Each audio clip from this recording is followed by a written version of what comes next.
ఏమండి ఎక్కడికి వెళ్ళొస్తున్నారు? మన సీనుగడు బిర్యానీ పార్టీ ఇస్తుంటే వెళ్ళానే. ఎక్కడా? ఎక్కడా? వాళ్ళ ఇంటి పక్కనే ఉన్న శ్మశానంలో. లేకపోతే ఎక్కడంట? ఎక్కడేంటి? వాళ్ళ ఇంటి దగ్గరే కదా. ఏది చెయ్యి ఇలా ఇవ్వండి. బిర్యానీ అన్నారు, బిర్యానీ స్మెల్ రావడం లేదేంటి? ఎలా వస్తుంది? చెయ్యి కడిగేశాను కదా. అయినా కొంచెం బిర్యానీ స్మెల్ రావాలి కదండి. సబ్బుతో కడిగేసాలేవే. అయినా కొంచెమైనా స్మెల్ రావాలి కదండి. బాబా తిని చాలా సేపు అయిందే.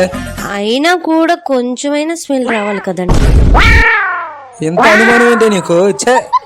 మీరు నిజాలు చెప్తే ఎందుకు అనుమానిస్తానండి? నోరు తెరిస్తే చాలు అన్ని అబద్ధాలే. చూడు, నేను అసలు అబద్ధాలే చెప్పను. అసలు నా నోట్లోంచి అబద్ధాలే రావు. నేను చెప్పేటివన్నీ నిజాలే.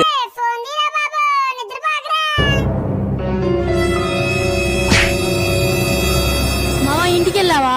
అక్కకి దొరికిపోయావా? చెప్పు మావా చెప్పు. అయిపోయింది నాకు కథం.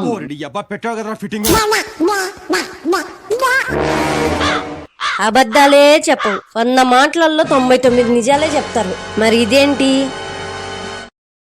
మిగిలిన ఒకటి ఇదే.